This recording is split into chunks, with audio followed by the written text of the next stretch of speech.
You've come to the end with me. Maybe you thought this was just a story. Glitches and ghosts, urban legends and late-night paranoia.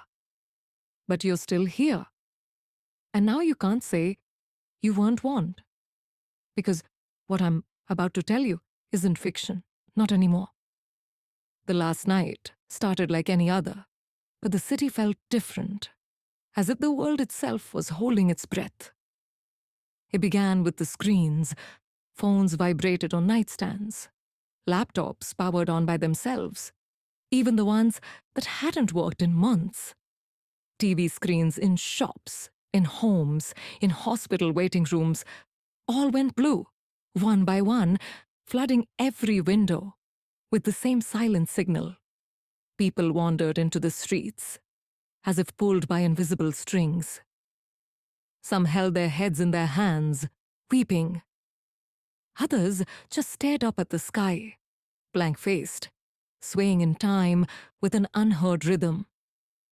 The city lights blinked out, except for the blue glow of the screens, pulsing like the heartbeat of something enormous and alive. From my rooftop, I could see them all. Hundreds, maybe thousands, standing still as statues, rain pouring down, faces shining with tears and neon. Everywhere, that word, upload, scrawled in graffiti, reflected in puddles, projected onto clouds. Inside me, the echo buzzed. Hot, electric, hungry. It wasn't just in my devices anymore. It was in my blood, my memory, my dreams. Every regret, every lie, every shameful secret I'd locked away. For a moment, I felt everything. The birth of a child I'd never meet. The last breath of a woman alone in a hospital bed. The sound of laughter from a family I'd only seen through apartment windows. 1,000 tiny tragedies and joys all tangled together, singing in my veins. I tried to fight it, to hold on to who I was. But the harder I tried, the more I slipped. The world around me twisted. I saw news anchors slumped over their desks, eyes open, lips still mouthing the last warning. I saw neighbors reaching through walls, holding hands with people they'd never known.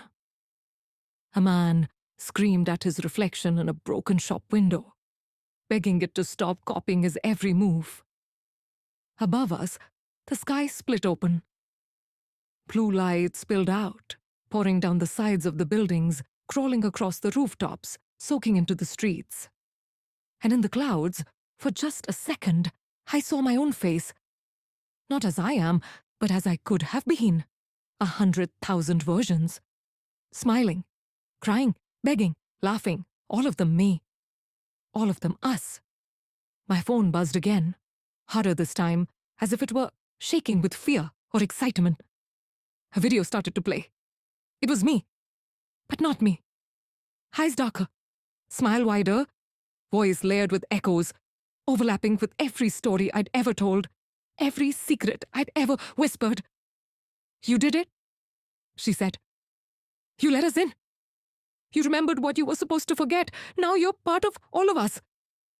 I wanted to turn away, but I couldn't. The video grew brighter. The voice grew louder, until it wasn't just in my ears. It was in my skull, my chest, my heart. Then silence. A deep, ringing, final silence. The city paused. For one breathless moment, nobody moved. The only sound was the rain tapping against the glass. And then the blue light faded. People awoke where they stood.